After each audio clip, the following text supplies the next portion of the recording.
Vale, vamos a ver cuáles pueden ser las operaciones básicas con vectores. Vamos a tomar dos ejes ortogonales, es decir, dos ejes que sean perpendiculares entre sí, como es el caso de nuestro eje horizontal, que es el eje X, y nuestro eje vertical, que es el eje Y. Y vamos a representar dos vectores genéricos, dos vectores cualquiera, como pueden ser este vector V y este vector U. Cada uno de los vectores tendrá una componente horizontal en el eje X y una componente vertical en el eje Y. Y las vamos a representar de esta manera. Se representan en paréntesis y separadas por una coma. Tenemos en primer lugar la componente horizontal y en segundo lugar la componente vertical. ¿Qué representan estas componentes? Pues representa cuál es la relación entre el avance en un eje con respecto del avance en el otro eje.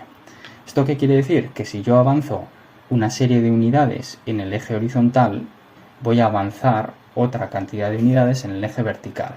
Y la relación entre los dos avances es lo que representamos nosotros mediante estas coordenadas de aquí. ¿Vale? Vamos a empezar viendo cómo se suman dos vectores. Entonces, para sumar dos vectores, lo primero que tendremos que hacer será sumar las componentes respectivamente, es decir, primero las componentes en X y después las componentes en Y de los dos vectores. Entonces, de forma práctica, si tomamos un vector que tenga una relación de 3 a 5 y otro vector que tenga una relación de 4 a 2, es decir, nuestro vector V va a avanzar 3 posiciones en X hacia la derecha por cada 5 posiciones que avanza en Y hacia arriba, porque los dos están en positivo, y nuestro vector U avanza 4 unidades en X hacia la derecha, mientras asciende 2 unidades en Y hacia arriba, porque también están los dos en positivo. Después vamos a ver otros ejemplos en los que algunas coordenadas saldrán en negativo y veremos cómo se interpreta eso, ¿vale? Pero lo primero que vamos a hacer es tomar la coordenada X de nuestro primer vector y sumarla con la coordenada X de nuestro segundo vector. Así vamos a conseguir 3 más 4, que nos da un número de 7. Y haciendo lo mismo para nuestras coordenadas verticales, tomamos el 5 y lo sumamos con el 2 y conseguimos nuestro resultado de 7. ¿Esto qué quiere decir? Que nuestro vector resultante, es decir, el vector que conseguimos como resultado de sumar nuestro vector V con nuestro vector U, va a avanzar 7 posiciones en X hacia la derecha por cada 7 posiciones que asciende hacia arriba en el eje vertical. ¿Vale? De forma gráfica se representa de la siguiente manera, y es que hemos tomado este vector, que es nuestro segundo vector en este caso, hemos tomado el vector U y hemos empezado a dibujarlo desde el mismo punto en que hemos terminado de representar nuestro vector V. Es decir, donde termina nuestro vector V, empieza después nuestro vector U, manteniendo su inclinación. ¿Vale? Lo veis aquí, primero nuestro vector V y cuando este termina comienza nuestro vector U. ¿Sí? Y la suma de los dos vectores gráficamente se representa uniendo el punto en el que comienza el primer vector, que en este caso es nuestro vector V, aquí está representado como primer vector, con el punto en el que termina nuestro último vector, que en este caso es nuestro vector U. En este caso solo tenemos dos vectores y es una representación muy sencilla, pero podemos representar tantos vectores como queramos. Podríamos tener 7 vectores y la suma entre todos ellos sería la unión entre el punto de inicio del primer vector y el punto de fin de nuestro último vector, que en ese caso sería nuestro séptimo vector. ¿Vale? Entonces, si llamamos z a nuestro vector, que es el resultado de sumar los anteriores, lo que vamos a conseguir es que nuestro vector z tiene una relación de 7 a 7. Lo que habíamos dicho, avanza 7 posiciones hacia la derecha en horizontal por cada 7 posiciones que asciende hacia arriba en Y en el eje vertical. ¿Vale? Pues lo siguiente que vamos a ver es una resta entre vectores. ¿Sí?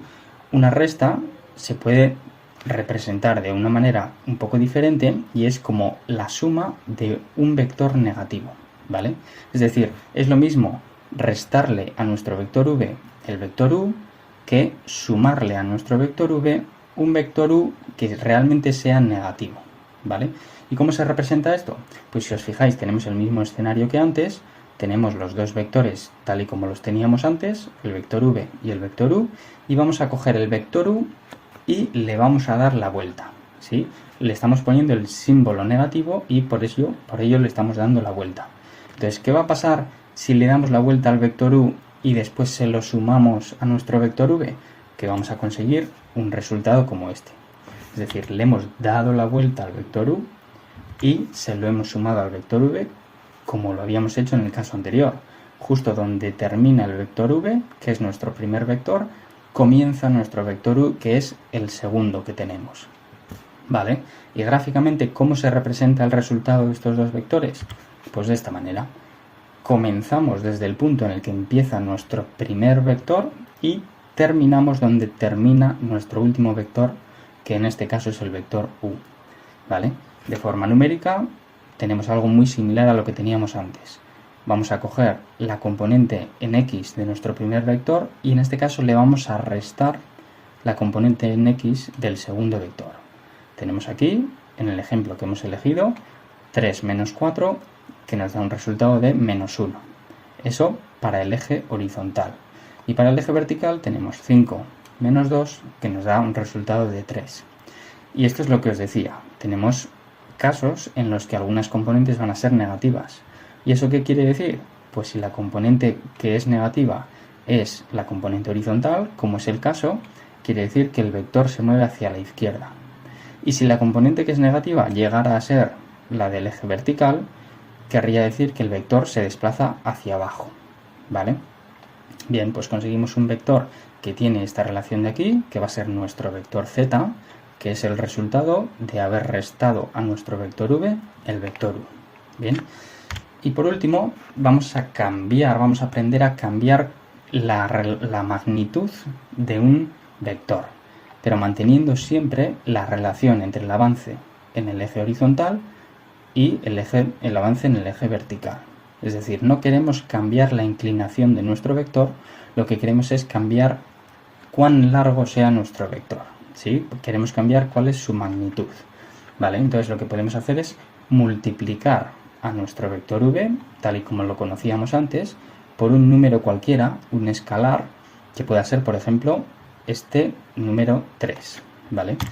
Entonces, si multiplicamos a nuestro vector v un escalar, que en este caso va a ser el número 3, vamos a conseguir otro vector diferente, que tal y como vemos, es un vector que mantiene su relación, es decir, sigue teniendo la misma pendiente, pero es 3 veces más grande, ¿vale?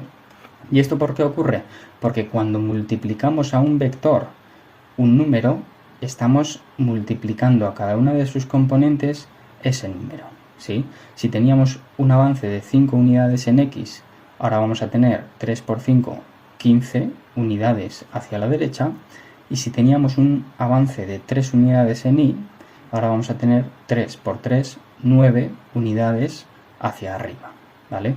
Hemos pasado de avanzar 5 unidades hacia la derecha y 3 hacia arriba a avanzar exactamente el triple, pero el triple en los dos sentidos, por eso se mantiene la relación. De 5 hemos pasado a 15 y al mismo tiempo de 3 hemos pasado a 9. Y si os fijáis, se mantiene sobre la misma línea, se mantiene en la misma dirección, porque la pendiente de nuestro vector no cambia, solo estamos haciéndolo más grande en este caso. Si nuestra k, en este caso, si nuestra constante fuese un número más pequeño que 1, querría decir que estaríamos bajando la magnitud de nuestro vector, lo estaríamos acortando.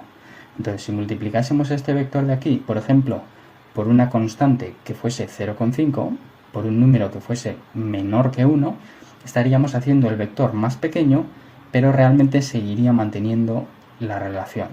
Si multiplicásemos por 0,5, en x nos quedaríamos con la mitad, con 2,5, y en y también nos quedaríamos con la mitad, con 1,5. Pero la relación del avance en x con respecto del avance en y sería exactamente la misma.